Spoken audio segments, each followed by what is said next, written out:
Halo, selamat pagi saudara. Apa kabar Anda di hari ini? Seperti biasa kami akan membuka hari Anda dengan sejumlah laporan menarik dari Sumatera Selatan dan daerah lain di Sumatera bagian selatan. Selain berita utama tadi saudara, masih ada informasi lainnya yang akan kami sampaikan untuk Anda. Bersama saya Reski Oktora, Anda menyaksikan Kompas Sumbaksel sepekan selengkapnya di Kompas TV, independen, terpercaya. Seorang pria di Palembang nekat lompat dari atap rumah warga ke kabel listrik saat dikejar pada Sabtu 25 Januari 2025 malam lalu. Aksi pria tersebut gagal karena ia terjatuh dan ditangkap warga yang sudah menunggu di bawah. Saat tertangkap, pria yang diduga melakukan pencurian dihukum warga hingga babak belur. Setelah itu terduga pelaku pencurian dibawa warga ke Polsek Seberang Ulus 1 Palembang. Karena luka dialaminya, polisi kemudian membawa ke rumah sakit. Kapolsek Seberang Ulus 1 Palembang menerangkan, pria berinisial AD diduga mengalami gangguan jiwa. Karena saat diperiksa, jawaban dari pernyataan tidak nyambung. Kita bawa dulu ke rumah sakit Bari, kita laksanakan untuk pengobatannya terlebih dahulu karena banyaknya luka-luka lebam pada wajah yang bersangkutan. Kemudian setelah itu baru kita amankan di polsek untuk proses lanjut. Setelah itu setelah kita mem-BAP yang bersangkutan, ternyata ada gangguan kejiwaan. Apa yang kita tanyakan kurang nyambung. Warga tidak membuat laporan polisi dari penangkapan itu karena tidak ada kerugian atau barang berharga yang diambil. Sementara AD diserahkan ke Dinas Sosial Kota Palembang. Yudi Kiswanto, Kompas TV, Palembang, Sumatera Selatan. Ngancem. Sempat dirawat di rumah sakit sejak Selasa 21 Januari 2025 dengan kondisi memprihatinkan, seorang ibu rumah tangga di Palembang SPS meninggal dunia pada Kamis 23 Januari 2025. SPS diduga meninggal karena tidak diberi makan selama 3 bulan oleh suaminya. Tidak hanya itu, SPS juga diduga dikurung dalam kamar. Kasus ini terungkap setelah kakak SPS mendapatkan informasi dari tetangga tentang kondisi adiknya. Kakak SPS lalu membuat laporan di Polrestabes Palembang. Dalam laporan itu, ia melaporkan suami SPS, WS, atas dugaan kekerasan dalam rumah tangga. Keterangan kakak SPS, awalnya terlapor sudah sempat diamankan polisi, namun dilepaskan kembali karena kurang bukti. Iya, udah tahu nih, Pak. Udah tahu nih, tiba-tiba pas saat tahu itu dia sudah dibawa ke rumah sakit itu. Itu pun dari warga yang juga tahu. Warga yang gitu ya.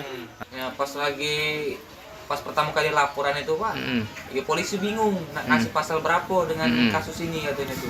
Jadi sempat ditahan oleh polisi itu. Sempat ditahan Pak, cuman 1 kali di 24 jam.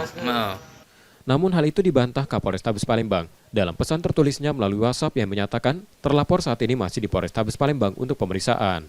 Yudi Kiswanto, Kompas TV, Palembang, Sumatera Selatan.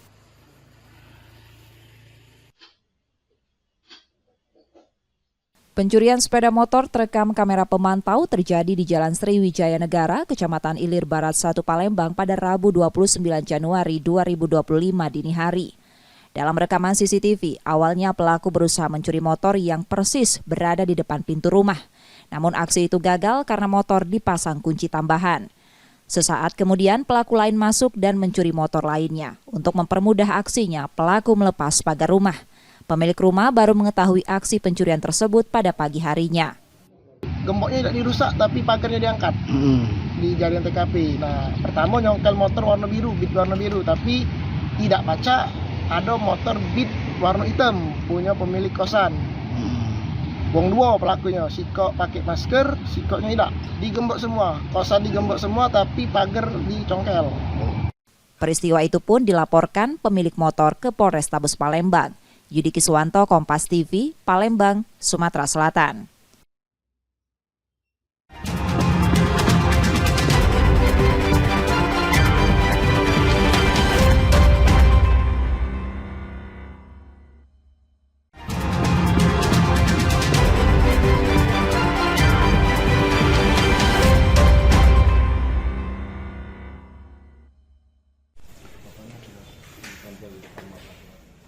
Unit Perlindungan Perempuan dan Anak Polrestabes Palembang menangkap dan menetapkan WS sebagai tersangka kasus meninggalnya SPS yang merupakan istrinya. Hal itu setelah polisi menemukan 2 alat bukti dari kasus tersebut. Menurut Kapolrestabes Palembang, tersangka sengaja membiarkan atau menelantarkan korban yang tengah menderita kanker paru hingga meninggal dunia. Motif tersangka karena marah korban selalu menolak saat diajak berhubungan.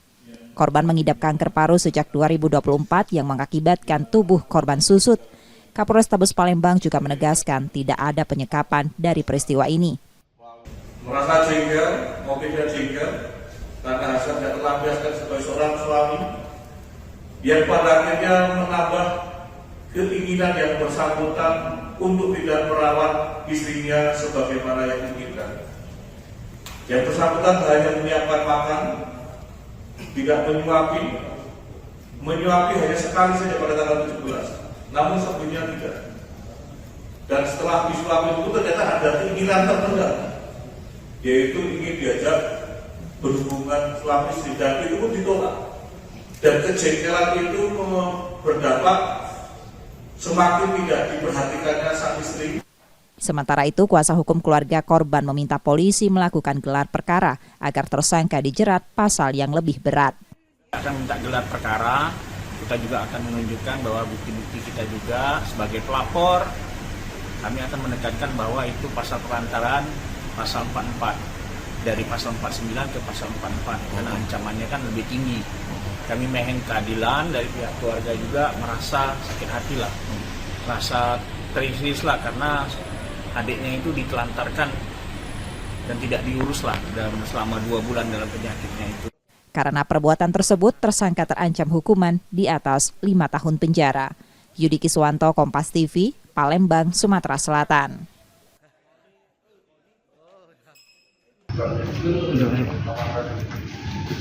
Seorang babysitter berinisial A di Palembang, Sumatera Selatan dilaporkan ke polisi setelah diduga melakukan penganiayaan terhadap anak majikannya yang masih berusia 11 tahun. Aksi tersebut terekam kamera pengawas di rumah majikannya. Dalam rekaman itu, A menindih dan memukul balita tersebut saat orang tuanya bekerja. Orang tua anak yang memeriksa rekaman CCTV langsung melaporkan kejadian itu ke Polrestabes Palembang. Menurut orang tua anak korban, peristiwa tersebut sudah 2 kali terjadi yang membuat anaknya trauma. Aksi penganiayaan itu baru terungkap setelah ia memeriksa rekaman CCTV secara rutin. Oh, dianiayanya seperti apa, Bang?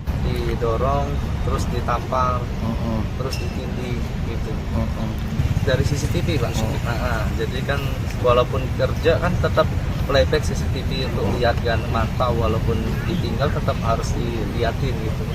Saat ini terduga pelaku telah diserahkan ke polisi dan sedang menjalani pemeriksaan penyidik dari Unit Perlindungan Perempuan dan Anak Polrestabes Palembang. Kasus ini pun menjadi perhatian serius untuk memastikan keamanan dan perlindungan anak. Yudi Kiswanto, Kompas TV, Palembang, Sumatera Selatan.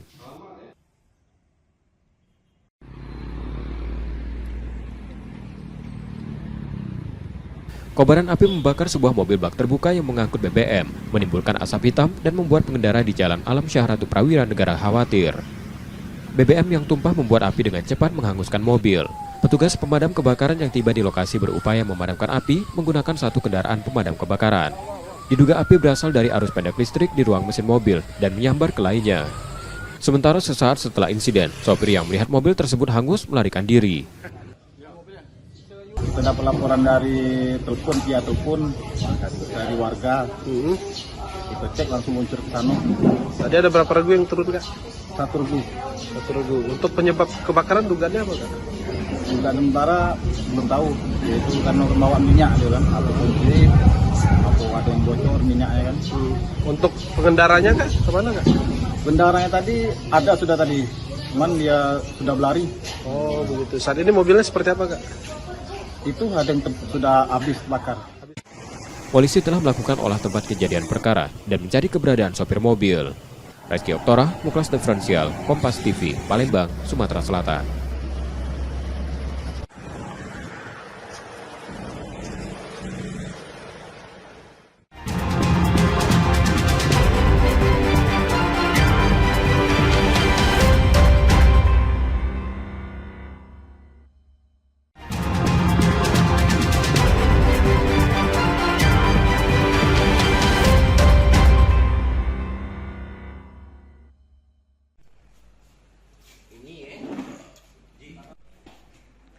IM, seorang ibu rumah tangga didampingi kuasa hukumnya, melaporkan dugaan penipuan investasi tambang batubara ke Polrestabes Palembang.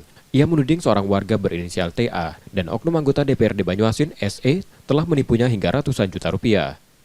Menurut keterangan korban, kasus ini bermula pada 2022 ketika SE mengenalkan kepada TA dan menawarkan investasi di sektor pertambangan. Untuk meyakinkan, SE mengklaim telah menanamkan modal ke TA dan menjanjikan keuntungan 10% setiap bulan. Tergiur iming-iming tersebut, korban akhirnya menyetorkan dana sebesar 750 juta rupiah. Namun sejak bulan pertama hingga seterusnya, keuntungan yang dijanjikan tak pernah diterima. Saat ditagih, terlapor berdalih bahwa bisnis sedang macet dan perusahaan tidak mendapat keuntungan. Klien kami menelusuri kejadian tersebut apakah benar ada kerjasama antara terlapor dengan PT Cakra ini. Ternyata itu tidak ada hubungan kontrak sama sekali. Jadi klien kami merasa ditipu. Pada hari ini telah melapor ke Polrestabes Palembang dan telah diperiksa sebagai saksi korban. Menanggapi laporan ini, SE membantah terlibat dalam penipuan tersebut. Ia mengaku hanya sebagai perantara antara korban dan TA, serta menegaskan tidak pernah menerima atau menikmati uang korban. Saya kira saya mungkin dalam hal ini cuma sebagai perantara. Ya, perantara untuk mengenalkan si pelapor dengan si TA. Nah, selanjutnya mereka akan berjalan sendiri. Nah, teknik berjalan sendiri mungkin mereka paham, karena pelapor juga mungkin kita anggap orang yang pintar, ya kan? Dia tahu waktu mau menanamkan investasi pasti ada survei, ada petanya, ataupun ada semacam semacam mengembangkan uang ini kira-kira gimana. Kasus ini kini tengah ditangani pihak kepolisian di Polrestabes Palembang untuk penyelidikan lebih lanjut. Yudi Kiswanto, Kompas TV, Palembang, Sumatera Selatan.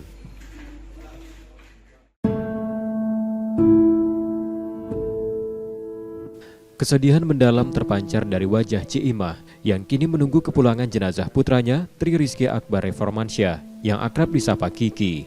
Pria 26 tahun itu merupakan tenaga kerja Indonesia asal Palembang yang dikabarkan meninggal dunia di Jepang akibat kecelakaan kerja pada 27 Januari 2025. Sejak kabar duka itu diterima, keluarga dan kerabat berdatangan ke kediaman almarhum di Jalan Sila Beranti, Kecamatan Cakabaring, Palembang. Ciimah menceritakan, awalnya ia tidak percaya saat mendapat kabar dari rekan kerja Kiki di Jepang. Namun kabar tersebut akhirnya dikonfirmasi secara resmi Kementerian Ketenagakerjaan di rumah sakit di Jepang tempat Kiki sempat dirawat.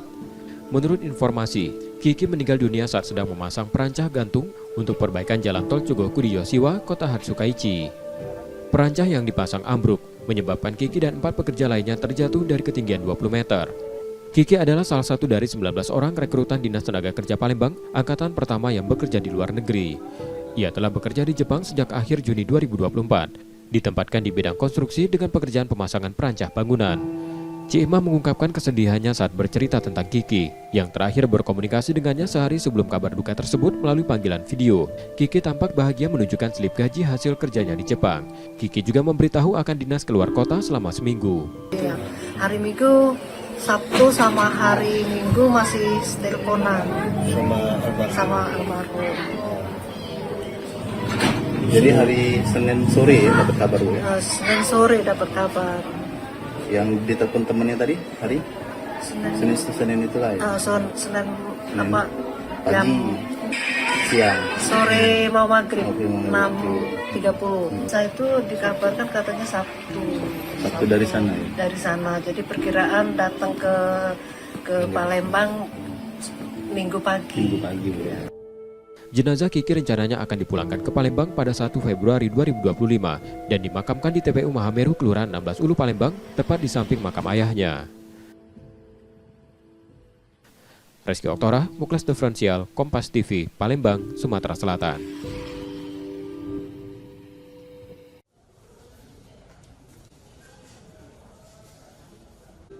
Setelah libur panjang Isra Mi'raj dan Imlek, layanan publik di lingkungan pemerintah Kota Palembang kembali berjalan sejak 30 Januari 2025. Pemerintah Kota Palembang telah melakukan pemantauan di sejumlah titik layanan publik untuk memastikan operasional berjalan seperti biasa. Penjabat Wali Kota Palembang selain memastikan seluruh layanan kembali beroperasi normal, jika ditemukan ada ASN yang belum masuk tanpa alasan akan ditindak sesuai ketentuan yang berlaku. Sudah jalan, tadi pagi saya sudah mengecek beberapa yang mudah-mudahan kita terus cek ya. Kita pastikan pelayanan tetap harus jalan. Sesuai ketentuan pasti kita akan tindak lanjut ya. Pemkot juga menghimbau seluruh pegawai untuk kembali melanjutkan tugasnya guna memastikan layanan pada masyarakat tetap optimal. Nur Muhammad, Kompas TV, Palembang, Sumatera Selatan.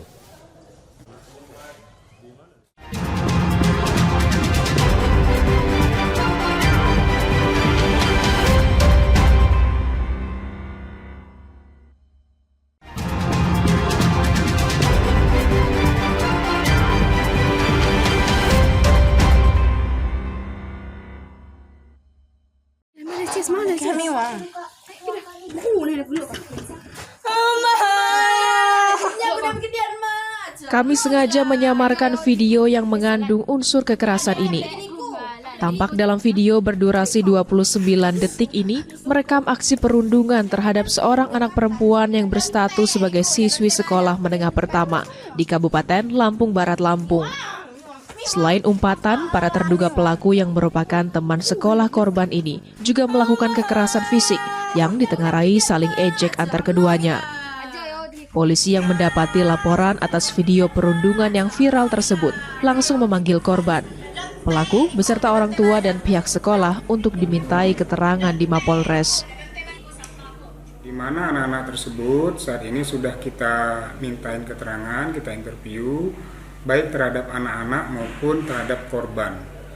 Saat ini mereka didampingin oleh pihak keluarga dan pihak sekolah pun sudah kita hadirkan untuk kita mintain juga keterangan, di mana tujuan kita ini adalah untuk supaya kejadian ini tidak terulang kembali. Peristiwa ini jadi sorotan dari Direktur Lembaga Pemerhati Hak Perempuan dan Anak Provinsi Lampung yang menyayangkan kejadian perundungan ini, mengingat Kabupaten Lampung Barat menyandang predikat Kabupaten Layak Anak.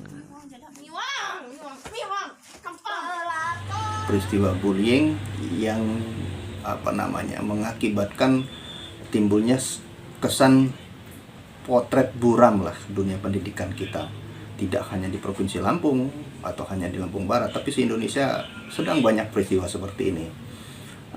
Jadi harapan saya, bahkan menimbulkan pertanyaan saya, ini kenapa sih masih terjadi? Kurangnya di mana? Nah itu, apakah karena memang pemerintah belum menetapkan regulasi, atau memang tidak ada regulasinya, atau tidak ada programnya oleh pemerintah daerah? Lembaga Pemerhati Hak Perempuan dan Anak meminta pemerintah Lampung Barat mengambil langkah tegas supaya kejadian serupa tidak terulang kembali. Roma Fria Idam, Kompas TV, Lampung.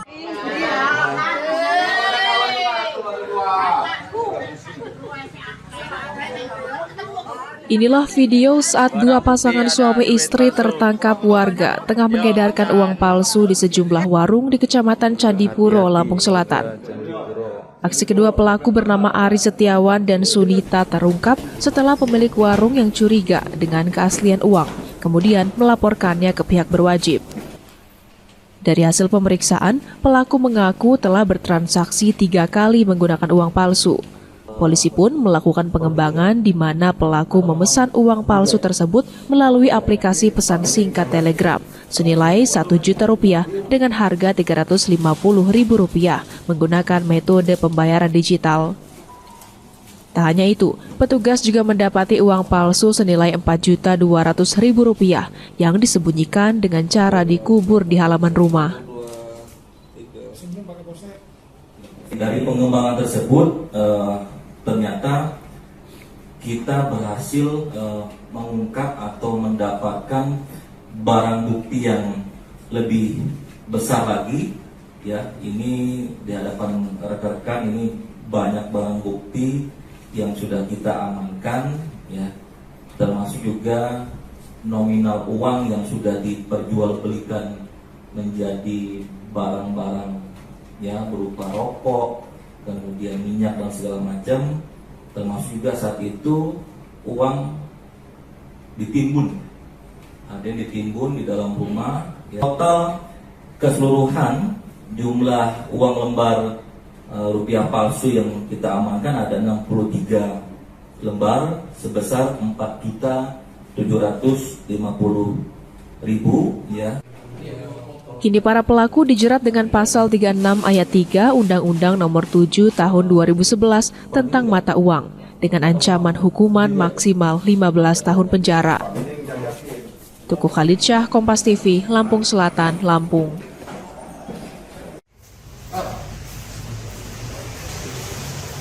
Sangat memprihatinkan, seorang pelajar sekolah menengah pertama atau SMP di Pangkal Pinang diamankan polisi beberapa waktu lalu karena terlibat dalam jaringan penyalahgunaan narkotika.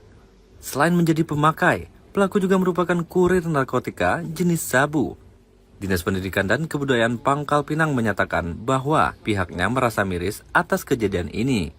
Ia menekankan bahwa pihak sekolah telah berupaya memberikan pendidikan dan sosialisasi yang cukup kepada siswa, terutama edukasi mengenai bahaya penyalahgunaan narkoba. Selain sekolah, peran orang tua juga penting dalam pengawasan dan pendidikan anak di luar jam sekolah untuk mencegah kasus serupa terjadi di masa mendatang. Sekali lagi kami sudah sampaikan kepada satuan pendidikan maupun kepada orang tua. Jadi tanggung jawab anak-anak itu tidak hanya di sekolah, tanggung jawab kita bersama. Jadi kalau di sekolahnya mungkin beliau anak-anak ini kan baik-baik saja, tetapi kalau karena pergaulan kemudian orang tuanya kurang mengawasi, itulah yang kita minta supaya orang tua juga berkontribusi dalam hal menjaga anak-anak kita, karena mereka ini sebagai aset kita untuk penerus generasi bangsa. Jadi kami prihatin dengan kondisi ini, kami berharap karena pendidikan karakter kan terus kami lakukan, tetapi kembali lagi ini kan personal ya, orang per orang bukan seluruh. Dengan adanya kasus ini, diharapkan dapat menjadi pelajaran agar lebih banyak usaha dilakukan untuk melindungi generasi muda dari pengaruh negatif narkotika. Nanda Ardiansa, Kompas TV, Pangkal Pinang, Kepulauan Bangka Belitung. Deserti TNI bernama Henry hingga saat ini masih diburu oleh petugas gabungan setelah berhasil kabur dari sergapan petugas gabungan TNI Polri. Pelaku berhasil lolos melalui gorong-gorong tempat persembunyiannya. Hingga saat ini, petugas gabungan masih terus melacak keberadaan pelaku. Sebelumnya, Deserti TNI Henry ini melakukan penembakan terhadap salah satu anggota Sudepom Persiapan Belitung, Randy. Tersangka diduga melakukan KDRT terhadap istrinya. Saat hendak diamankan, Henry menyandera Randy dan membawa korban. Selanjutnya, korban ditemukan warga dengan luka tembak di bagian punggung dan akhirnya dilarikan ke rumah sakit. Sampai saat ini masih bersama POM, TNI, rekan-rekan TNI maupun dari polisi untuk melacak keberadaannya.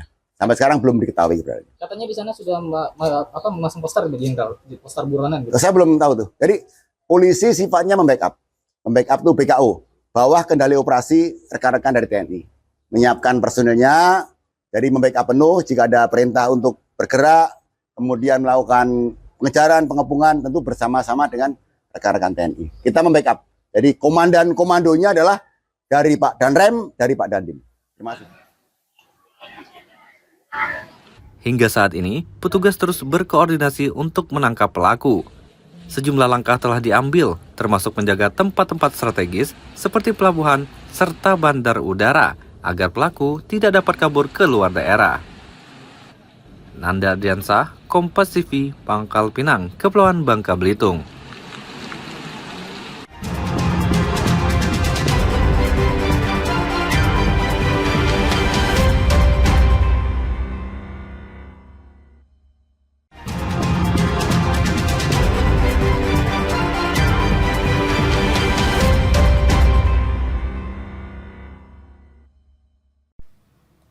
Rekaman CCTV ini memperlihatkan aksi pencurian yang dilakukan seorang emak-emak di salah satu cucian mobil yang berada di Jalan Pangeran Natadirja, Kota Bengkulu. Tampak pelaku masuk ke area cucian mobil dan langsung menuju mes karyawan di lantai 2. Sambil mengendap, pelaku melihat salah satu kamar dalam kondisi tidak terkunci.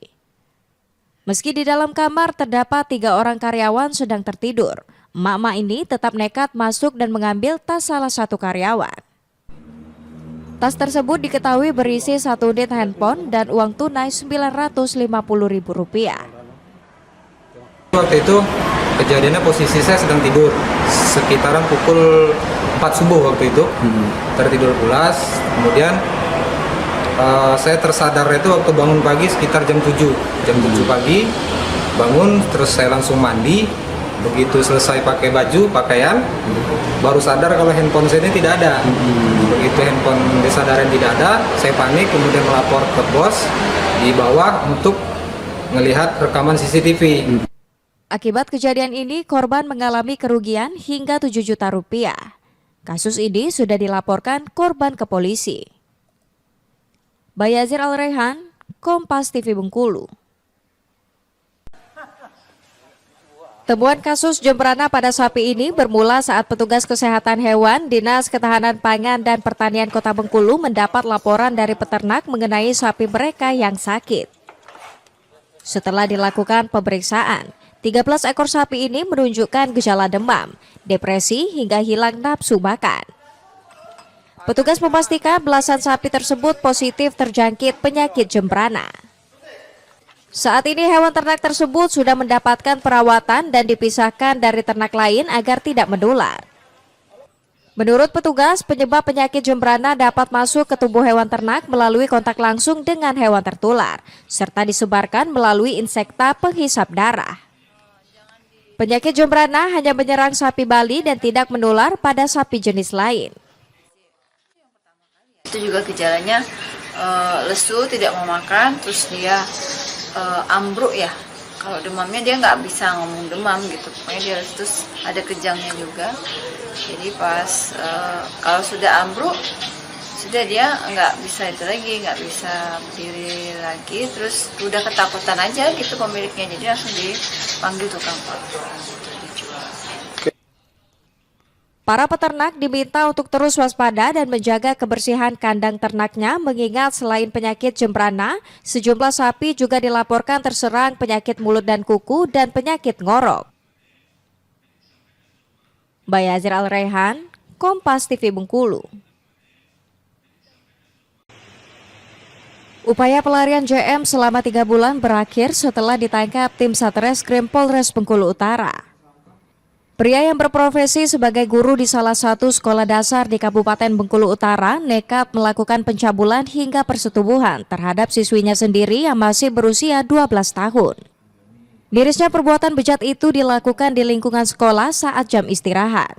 Bahkan dari pengakuan korban, aksi tersebut sudah dilakukan pelaku selama belasan kali.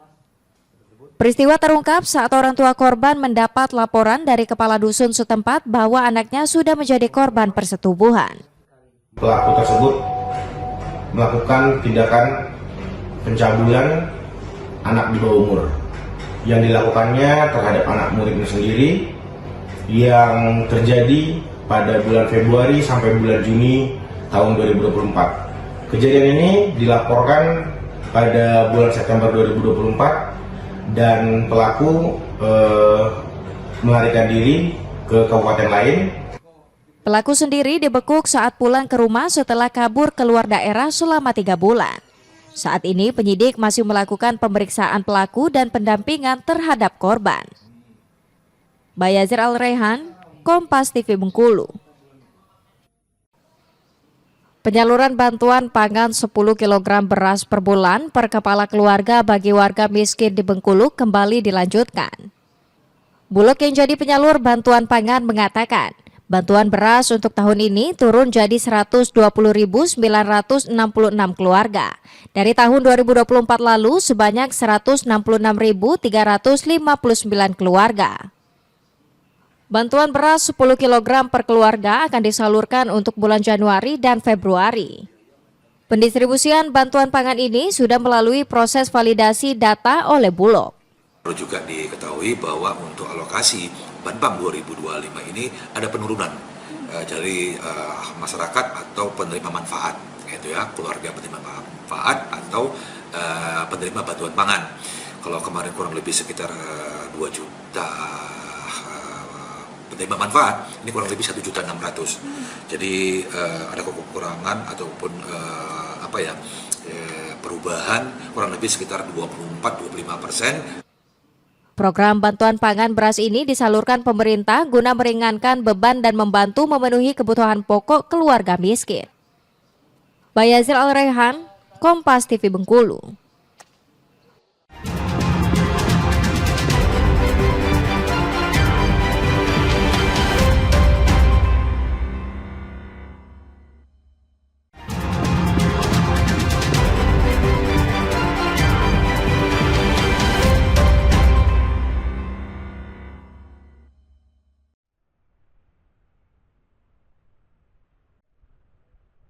Setelah melakukan pemeriksaan, penyidik Unit Perlindungan Perempuan dan Anak Polrestabes Palembang menetapkan seorang asisten rumah tangga berinisial A tersangka kasus dugaan penganiayaan 2 balita anak majikannya. Dari hasil pemeriksaan, tersangka mengaku sudah 2 kali melakukan penganiayaan. Motif penganiayaan lantaran tersangka marah dengan majikannya yang tidak memberi izin untuk pulang ke rumah. Kasat Reskrim Polrestabes Palembang menerangkan, tersangka menganiaya 2 anak majikannya yang berusia 9 tahun dan 2 tahun saat majikannya bekerja. Baik untuk kasus yang ART menganiaya anak majikannya, sudah kami lakukan penyidikan dan sudah kami tingkatkan status yang bersangkutan sebagai tersangka. Untuk motif, Bang?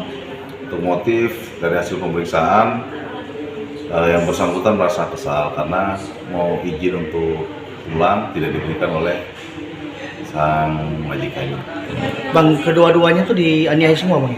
Ya, ada aniayanya. Itu di bagian apa saja, Bang? Aniaya di bagian, untuk yang anak yang pertama di bagian lengan. Kalau anak yang kecil ditampar di bagian pipi. Untuk saksi, Bang, berapa banyak yang sudah diperiksa, Bang? Saksi yang kami periksa kurang lebih sudah 3 saksi yang kami periksa. Karena perbuatan tersebut, tersangka terancam hukuman di atas 5 tahun penjara. Yudi Kiswanto, Kompas TV, Palembang, Sumatera Selatan.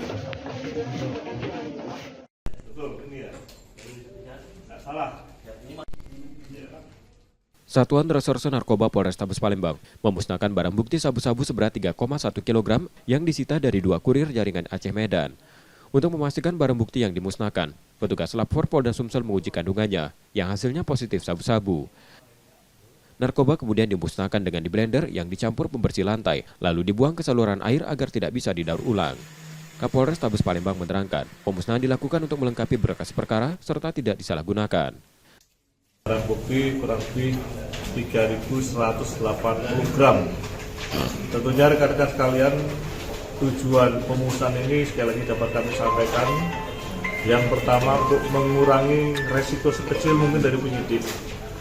Resiko apa? Yang pertama adalah menguapnya atau hilangnya barang bukti untuk kiranya terjadi penyalahgunaan atau mungkin dicuri.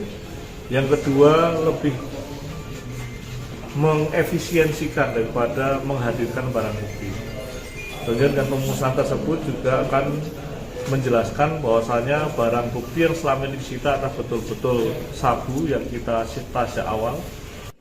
Sebelumnya 2 tersangka yang merupakan warga Aceh ditangkap di kawasan Kertapati pada 18 Desember 2024 lalu saat perjalanan mengantar narkoba tersebut ke Medan.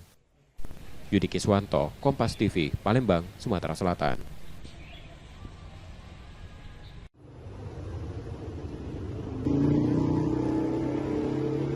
Sebuah truk kontainer menabrak tiang pancang LRT di Jalan Demang Lebar Daun, Kota Palembang pada Kamis 30 Januari 2025 malam. Truk bermuatan karet ekspor yang akan dibawa menuju Pelabuhan Bom Baru Palembang berjalan dengan kecepatan sedang dari arah Musi 2 menuju arah Basuki Rahmat. Namun setibanya di tempat kejadian, truk remnya rusak. Saat berada di jalan menurun, truk mengalami kerusakan rem sehingga sopir sengaja menabrakkan mobil ke tiang LRT agar tidak terjadi kecelakaan karena di depan truk sejumlah kendaraan sedang berhenti di perempatan lampu lalu lintas. Tidak ada korban jiwa dalam peristiwa ini. Polisi kemudian mengamankan sopir ke pos Laka Lantas Pak Jo Palembang. Di Jalan Demang Lebar Daun terjadi kecelakaan di mana truk fuso membawa kontainer berupa bahan karet dari arah Musi 2 mau ke arah Pelabuhan Bom Baru mengalami laka tunggal di mana menabrak tiang LRT sehingga mengakibatkan kontainernya jatuh dan menyebabkan kemacetan. Petugas menurunkan 2 kren untuk mengevakuasi peti kemas yang membutuhkan waktu 2 jam. Sementara badan mobil juga diangkut menggunakan truk tronton lainnya dibawa ke pos Laka Lantas. Akibat insiden ini sempat terjadi kemacetan panjang lalu lintas karena badan truk menutup separuh jalan. Muklas Diferensial, Kompas TV, Palembang, Sumatera Selatan.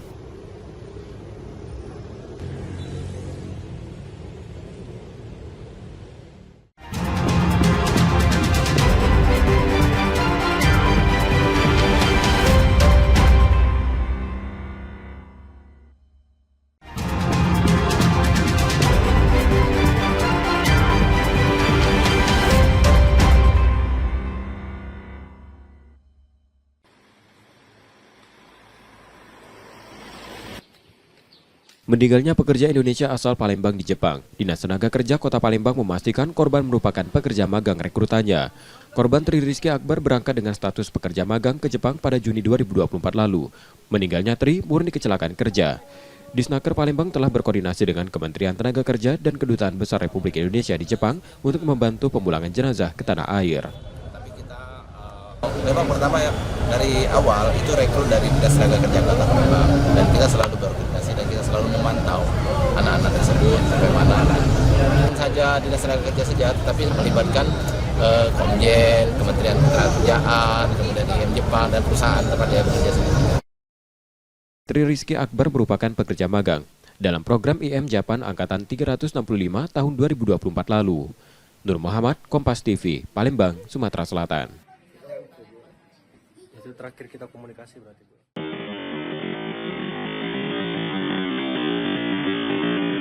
Motor roda 3 milik seorang pedagang di Palembang ini dibawa kabur pelaku pencurian pada Jumat 31 Januari 2025 dini hari lalu. Dalam rekaman kamera pengawas, pelaku membawa kabur motor beserta barang dagangan milik korban. Mengetahui motornya hilang, korban membuat laporan ke SPKT Polrestabes Palembang. Menurut keterangan korban, awalnya ia memarkirkan kendaraan motor roda 3-nya yang berisi barang dagangan di Taman Musi 4, Jalan Kiai Haji Asari, Kelurahan 14 Ulu, Kecamatan Seberang Ulu 2, Palembang. Namun pagi harinya saat korban akan berjualan, motornya sudah raib. Kronologinya pas bangun pagi jualan subuh-subuh, pas datang ke Musi 4 itu Kaisar nggak ada lagi. Isinya apa bang di Kaisar? Isinya udang, cumi, kerang. Berapa banyak bang? Ikan laut. Lalu kerugiannya sekitaran barangnya apa seluruhnya? Seluruhnya mungkin kisaran 60 jutaan. 60 jutaan. Barangnya berapa kalau barangnya? Kalau barangnya 10 jutaan. Pelakunya berapa orang? Kalau yang terlihat di CCTV itu yang bawa Kaisar cuma 1 orang. Peristiwa pencurian tersebut kemudian dilaporkan korban ke Polrestabes Palembang. Yudi Kiswanto, Kompas TV, Palembang, Sumatera Selatan.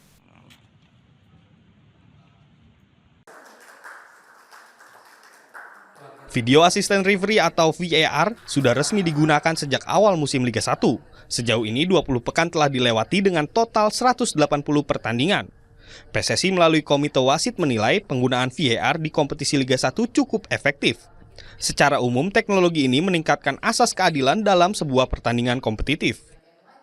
Komite Wasit PSSI memaparkan setidaknya sejauh ini VAR terlibat dalam pengambilan keputusan di 154 momen kunci pertandingan. Selain itu, Komite Wasit juga mencatat ada 106 review yang dilakukan, baik itu melalui pengecekan wasit di lapangan maupun rekomendasi operator VAR. Kendati demikian, Komite Wasit menilai wasit yang bertugas belum bisa tegas dalam mengambil keputusan terutama terkait intervensi pemain maupun ofisial. Hal inilah yang jadi catatan khusus Komite Wasit PSSI. Tidak hanya menyoroti kualitas wasit Liga 1, Komite Wasit juga bereaksi dengan polemik kepemimpinan wasit Liga 2. Meski tak bisa berkomentar, langkah penggunaan wasit asing di play-off Liga 2 jadi bukti sorotan terhadap kompetisi kasta kedua ini. Angga Nuriski, Riki Sultana, Kompas TV, Jakarta.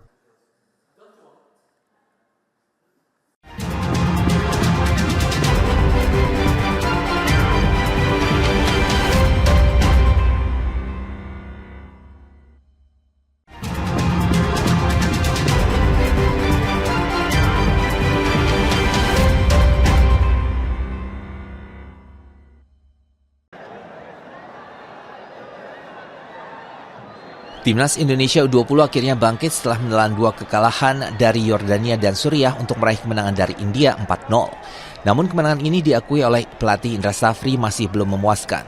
Masih ada beberapa lini yang masih harus diperbaiki, khususnya jelang keberangkatan Timnas ke Piala Asia 2025 di Tiongkok pada bulan Februari mendatang. Dirinya pun memastikan dari total 28 pemain yang dibawanya dalam turnamen mandiri U20 Challenge Series 2025 kali ini, pelatih Indra akan kembali mencoret 5 pemain lagi dan hanya akan menyisakan 23 pemain saat berlaga di Piala Asia 2025. Dari formasi yang kita akan coba nanti bawa ke Piala Asia, pemain-pemain yang paling pas itu siapa. Tapi memang kalau untuk pemain yang terpilih, beruntung kalau dia bisa bermain lebih dari 1 posisi. Jadi akan menjadi nilai tambah untuk mereka.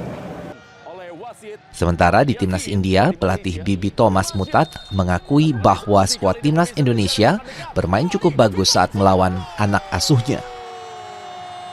Next performance is better than this. I wish you all the very best for all the three teams, especially Indonesia. That movement was very good. They prepared very good and hospitality and facilities basis. It was very good.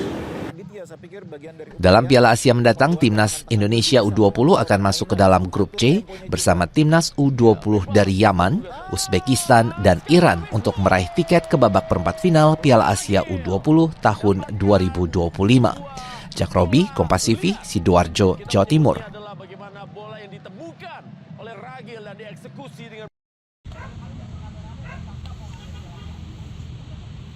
Supporter Bali United FC dari Tribun Utara memblokir pintu masuk Bali United Training Center di Pantai Purnama Gianyar, Bali pada Senin sore. Para supporter menuntut bertemu dengan pelatih Bali United Stefano Kugura untuk menyampaikan permasalahan terkait kondisi Bali United saat ini. Sebenarnya manajemen mengundang 6 orang supporter untuk berdialog dengan pelatih. Namun supporter malah beramai-ramai datang pada saat tim latihan. Akibatnya mereka ditolak oleh pelatih dan diterima oleh pemilik klub Peter Tanuri. Peter meminta supporter bersabar karena disebut dalam kontrak, pelatih Stefano Kugura harus mampu mempertahankan tim minimal di peringkat 10 besar klasmen Liga 1. Apalagi Teko telah berjasa membawa tim asal Pulau Dewata juara Liga 1. Dia sekarang lagi perform, kita walaupun nanti dia tidak dengan kita kasih dia karpet merah. Artinya, oh kalian sudah berjasa. Nggak gampang loh, 2 kali back to back di Indonesia belum ada sejarah. Nah, jadi kita harus hargai. Setelah berdialog dan menerima penjelasan pemilik klub, supporter membubarkan diri. Mereka berharap ada gebrakan dari Teko untuk menyelamatkan Bali United. Nyoman Sudarmika, Kompas TV Gianyar, Bali.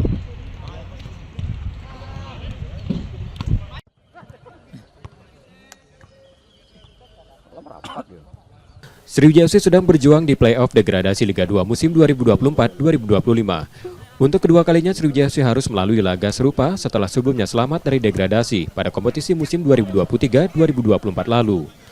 Sayangnya yang sama masih terjadi, bahkan pemain dan pelatih melalui laga play-off dengan tunggakan gaji yang belum dibayar manajemen. Pelatih dan pemain Sriwijaya FC mengaku membutuhkan bapak angkat yang bisa memberikan dukungan psikologis dan sekaligus finansial. Orang tua tidak pernah melihat anaknya, gimana sih rasanya seperti itu. Makanya statement saya kemarin, jangan banyak ngomong di media sosial, ya ayo temuin kami di hotel. Ya, siapa lagi? Kemana kami harus mengadu? Kemana? Siapa? Ya kan, otomatis kan manajemen seperti itu. Ya, kita tidak minta apa-apa, cuma minta butuh kita lihat, mereka lihat kita, pelatih ofisial banyak di situ. Seperti itu.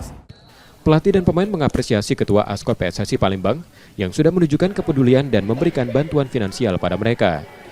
Membuktikan kepada pemain, jajaran manajemen ofisial itu bahwa di sini masih ada orang tua yang memperhatikan para pemain Sriwijaya FC agar mereka tidak jatuh dalam keterpurukan, dan saya berharap penuh Sriwijaya FC ini tetap kokoh di Liga 2 dan selamatlah dari zona degradasi. Pelatih dan pemain Sriwijaya FC berharap ada banyak dukungan dari luar manajemen, dari sponsor maupun pecinta sepak bola untuk Sriwijaya FC yang kini sedang mempertahankan asa berada di Liga 2. Nur Muhammad, Kompas TV, Palembang, Sumatera Selatan.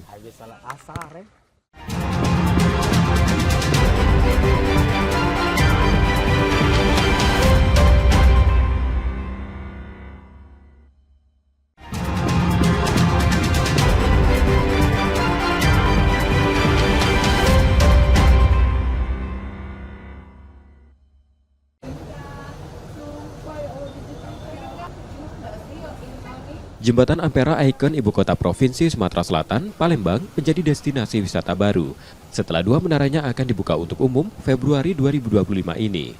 Jembatan yang masih kokoh hingga kini dibangun pada 1962 dari papasan Perang Jepang dan diresmikan 10 November 1965.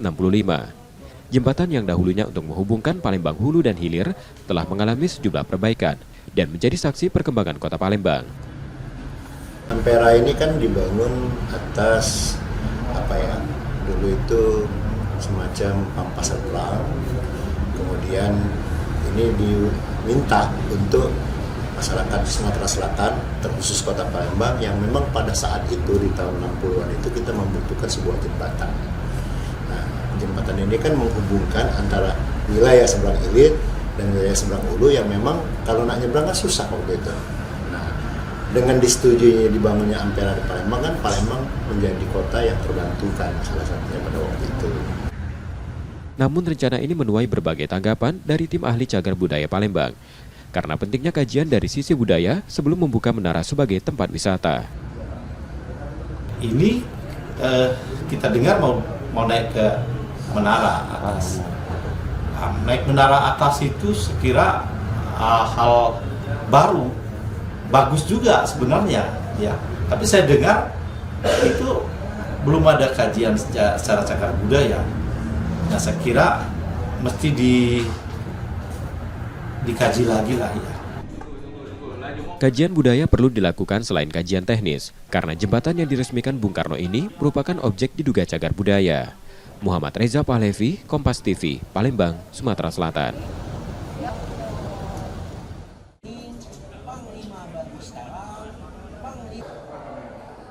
Wisatawan yang berkunjung ke Palembang, Museum Dr. Akagani menjadi salah satu rekomendasi destinasi sejarah yang patut dikunjungi.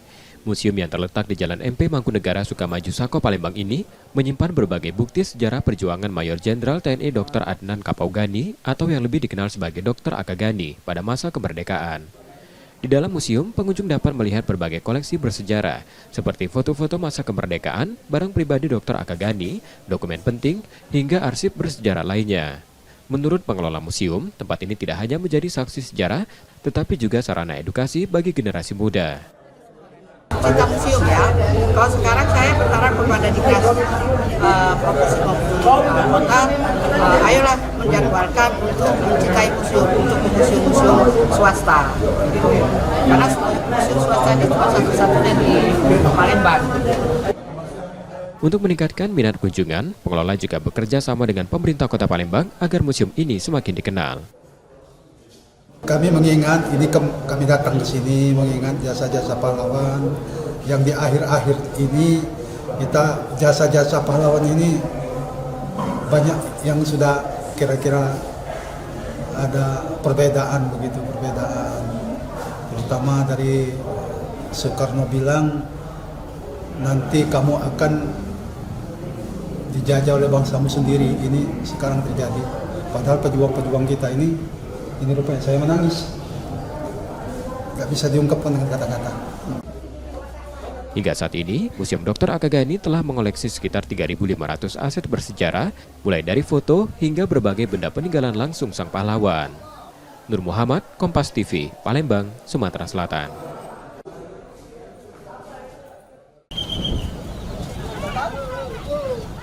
Usai ibadah di Kelenteng Dewi Kuan Im 10 Ulu Palembang, Sumatera Selatan, warga keturunan Tionghoa ramai-ramai melepas burung pipit yang dijajakan pedagang musiman di halaman kelenteng. Tradisi turun-temurun ini menjadi salah satu momen paling dinantikan saat perayaan Imlek sebagai simbol harapan akan tahun baru yang lebih baik, keselamatan, dan keberkahan. Tak hanya orang dewasa, anak-anak pun terlihat antusias dan ceria saat ikut serta melepaskan burung pipit ke udara. Suasana haru dan sukacita pun terasa menyelimuti area kelenteng. Ya berharapnya sih rezekinya semakin lancar, semua sehat selalu dah. Itu aja paling. Tadi datang bersama keluarga ya? Ya, satu keluarga untuk sembahyang ke sini. Tradisi ini juga membawa berkah tersendiri bagi para pedagang burung pipit musiman. Mereka mampu meraup keuntungan hingga jutaan rupiah selama perayaan Imlek. Burung pipit dijual per kandang dengan harga bervariasi, mulai dari Rp30.000 hingga Rp50.000, tergantung jumlah burung di dalamnya. Kalau untuk saya pribadi itu tadi 2.500. 2.500 ya? Kalau belinya per ekor kami jualnya tuh per kandang ini ada yang 30.000, ada yang 60.000, ada yang 25. Ini isinya berapa nih kalau? Isi 10, 30, ada yang 25. Di tahun ular kayu ini, warga yang datang ke kelenteng tak hanya melepas burung pipit, tetapi juga berdoa untuk kesejahteraan hidup dan kemakmuran. Tradisi ini tak hanya menjadi bagian dari ritual keagamaan, tetapi juga mempererat kebersamaan dan harapan akan masa depan yang lebih baik. Reski Oktora, Muklas Differential, Kompas TV, Palembang, Sumatera Selatan.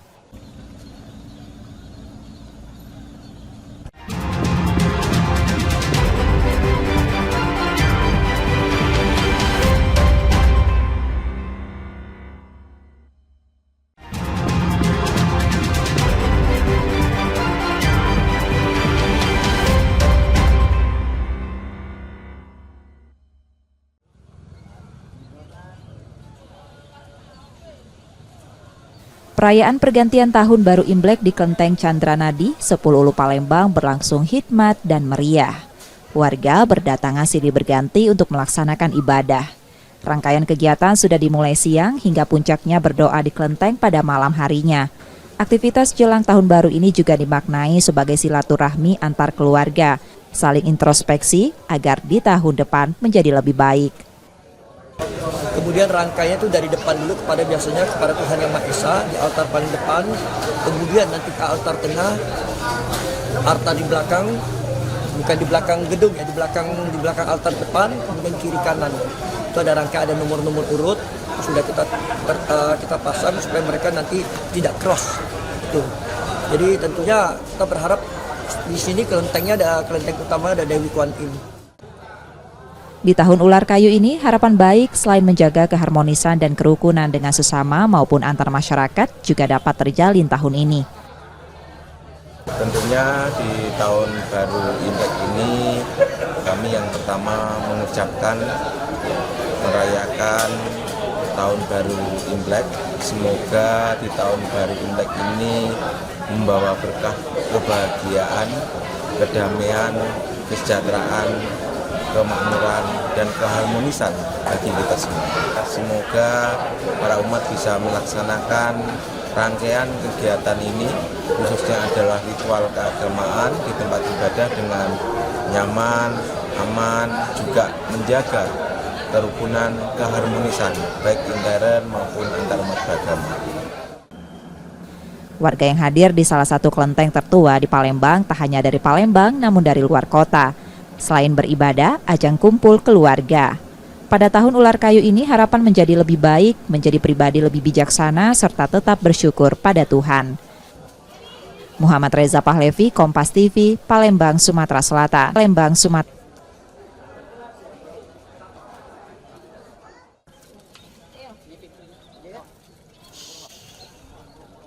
Tradisi melepas burung atau fangsheng yang melambangkan ungkapan melepas keburukan, permohonan maaf dan keselamatan sekaligus menjaga kelestarian alam.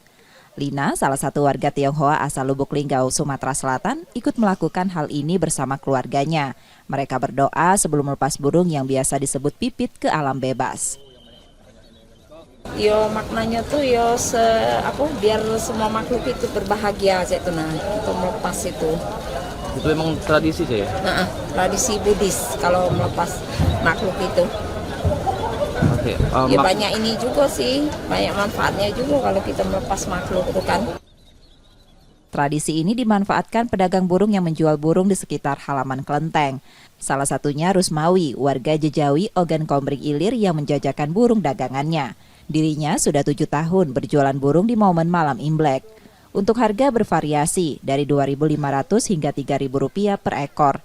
Dalam 2 hari berjualan, Rusmawi sudah bisa menjual 700 ekor burung. Harganya tidak tetap. Ada yang Rp2.500, Rp3.000.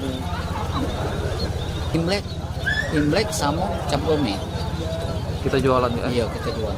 Itu dari mana, Kak? Itu dari Jejawi Oki. Jejawi Oki. Ngajak ke sini, Kak? Iya. Akan sampai kapan nih, Kak? Ini sampai besok. Penutupnya besok.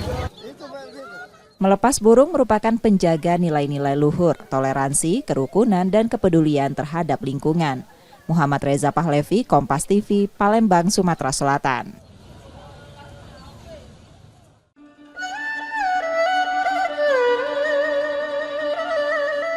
Umat Buddha warga Tionghoa di Palembang, hikmat, melakukan serangkaian ibadah di malam tahun baru Imlek di Vihara Dharma Kirti di Jalan Papera, Kecamatan Ilir Timur 1 Palembang pada Selasa 28 Januari 2025 malam. Semua kalangan mulai berdatangan dan bergantian memanjatkan doa dan menjalankan ritual peribadatan. Kegiatan ini dilaksanakan dengan hikmat yang dilanjutkan penyalaan lilin atau pelita yang dimaknai sebagai simbol menerangi kehidupan di tahun yang baru. Kita melakukan persembahyangan untuk melakukan penyalaan pelita atau kita blessing lampion. Ya, jadi kita melakukan persembahyangan ini, kita mengharapkan seluruh umat Buddha yang berpartisipasi juga memiliki semangat yang baik selayaknya seperti sebuah pelita atau penerangan. Mudah-mudahan tahun baru nanti semua umat Buddha atau semua masyarakat memperoleh juga penerangan dari berbagai macam aspek, ya. Rezekinya makin banyak, kesehatannya makin bagus, dan bahagia, gitu harapannya. Harapan umat yang hadir, apa yang belum terlaksana di tahun sebelumnya bisa terlaksana di tahun yang baru serta menjadi lebih baik. Imlek tahun ini semoga ke depannya bisa lebih baik lagi, lebih maju, lebih sukses dari tahun-tahun sebelumnya. Ada target-target yang ingin dicapai mungkin tahun ular ini? Mudah-mudahan semua doa-doa dan harapan bisa terkabul di tahun ular ini. Di tahun baru, masyarakat diharapkan memiliki semangat baru yang berkontribusi untuk lingkungan serta diharapkan bisa mempraktekkan ajaran Buddha di kehidupan sehari-hari untuk mewujudkan kebersamaan dan kedamaian. Muhammad Reza Pahlevi, Kompas TV, Palembang, Sumatera Selatan.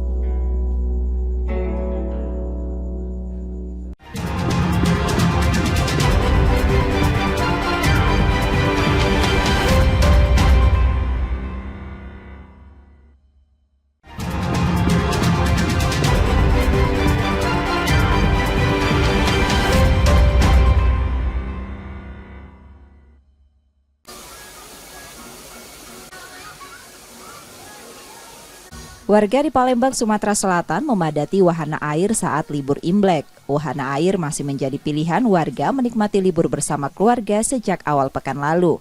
Memeriahkan perayaan Imlek tahun ini, pengelola wahana menghadirkan atraksi barongsai untuk menghibur pengunjung. Pengunjung mengungkapkan atraksi barongsai menjadi daya tarik tersendiri. Karena di Palembang wisatanya kan agak kurang, jadi salah satunya ke wahana air di sini. Mumpung liburan panjang kan Imlek, memang bagus sih kalau barongsai kan karena bertepatan dengan Imlek hari ini. Pengelola wahana mengungkapkan sejak beberapa hari terakhir pengunjung melonjak hingga 1.500 orang dan mencapai 2.000 orang saat libur Imlek. Kita berdoanya sih ada lonjakan ya, kemarin udah sampai 1.500 pengunjung, hari ini kita targetnya sampai dengan 2.000 mungkin lebih gitu. Lebih baik kalau dulu di tahun lalu ya 1.000 pengunjung kita ada, kalau ini sampai dengan 2.000 pengunjung, mungkin karena ada promo juga ya. Untuk menarik lebih banyak pengunjung selama libur panjang, pengelola juga menghadirkan promo harga tiket. Nur Muhammad, Kompas TV, Palembang, Sumatera Selatan.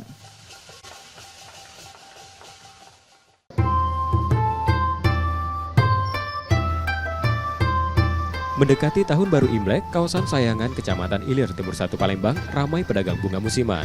Tingginya animo warga yang mencari bunga untuk perayaan tahun baru menjadi berkah pedagang yang mengaku mengalami peningkatan omset dibanding tahun sebelumnya sekitar 30%. Beberapa jenis bunga dijual, mulai sedap malam dan ester yang dibanderol dari Rp15.000 sampai Rp25.000.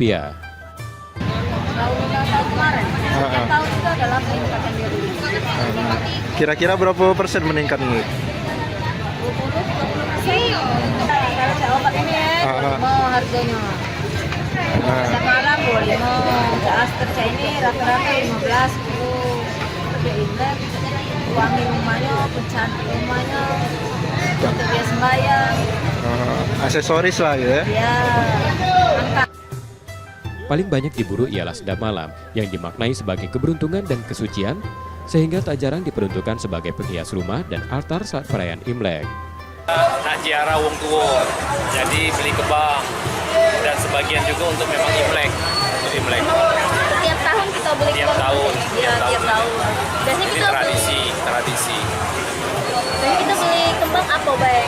Ini kembang yang ada nih, yang ini kaki masih nak dicari lagi, Masih mau cari yang lain. Ya. Apalagi ya? Biasanya kita nggak beli sedap malam juga. Sedap malam dibeli juga. Beli kalau banyak pilihan kembang-kembangnya. Salah satu pembeli bunga mengaku bunga menjadi salah satu hal wajib saat Imlek. Selain untuk menghias rumah, bunga juga digunakan untuk ziarah ke makam keluarga.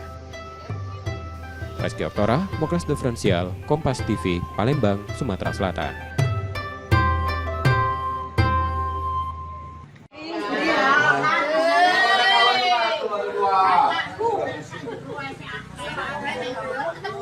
Inilah video saat dua pasangan suami istri tertangkap warga tengah mengedarkan uang palsu di sejumlah warung di Kecamatan Candipuro, Lampung Selatan. Aksi kedua pelaku bernama Ari Setiawan dan Sunita terungkap setelah pemilik warung yang curiga dengan keaslian uang, kemudian melaporkannya ke pihak berwajib. Dari hasil pemeriksaan, pelaku mengaku telah bertransaksi 3 kali menggunakan uang palsu. Polisi pun melakukan pengembangan di mana pelaku memesan uang palsu tersebut melalui aplikasi pesan singkat Telegram senilai Rp1 juta dengan harga Rp350.000 menggunakan metode pembayaran digital. Tak hanya itu, petugas juga mendapati uang palsu senilai Rp4.200.000 yang disembunyikan dengan cara dikubur di halaman rumah. Dari pengembangan tersebut, ternyata kita berhasil mengungkap atau mendapatkan barang bukti yang lebih besar lagi. Ya, ini di hadapan rekan-rekan ini banyak barang bukti yang sudah kita amankan, ya, termasuk juga nominal uang yang sudah diperjualbelikan menjadi barang-barang, ya, berupa rokok, kemudian minyak dan segala macam, termasuk juga saat itu uang ditimbun, ada yang ditimbun di dalam rumah. Ya. Total keseluruhan jumlah uang lembar rupiah palsu yang kita amankan ada 63 lembar sebesar Rp4.750.000, ya.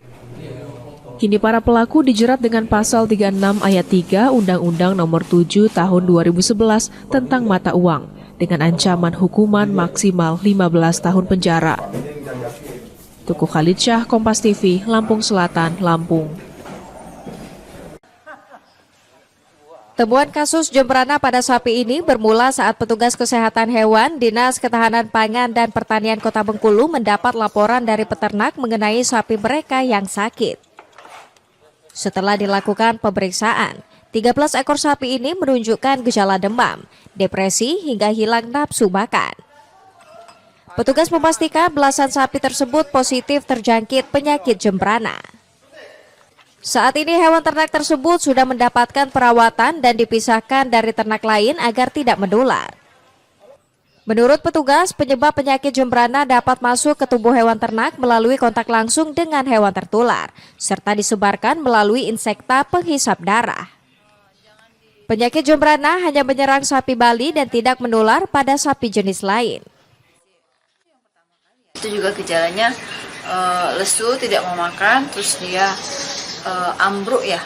Kalau demamnya dia nggak bisa ngomong demam gitu, pokoknya dia terus ada kejangnya juga. Jadi pas kalau sudah ambruk, sudah dia nggak bisa itu lagi, nggak bisa berdiri lagi, terus udah ketakutan aja gitu pemiliknya, jadi langsung dipanggil tukang potong. Para peternak diminta untuk terus waspada dan menjaga kebersihan kandang ternaknya, mengingat selain penyakit jembrana, sejumlah sapi juga dilaporkan terserang penyakit mulut dan kuku dan penyakit ngorok. Bayazir Al-Raihan, Kompas TV Bengkulu. Informasi tadi saudara menjadi akhir dari Kompas Sumbaksel sepekan hari ini. Tetap saksikan konten lokal di Kompas TV setiap hari mulai pukul 4.30 hingga 7 pagi. Kembali kami mengingatkan saudara, bagi Anda yang ingin berbagi informasi atau kritik dan saran dapat mengakses Twitter, Facebook, atau Instagram kami di @kompastv Palembang. Akhirnya, saya Reski Oktara pamit. Tetaplah menyaksikan Kompas TV, independen, terpercaya. Sampai jumpa.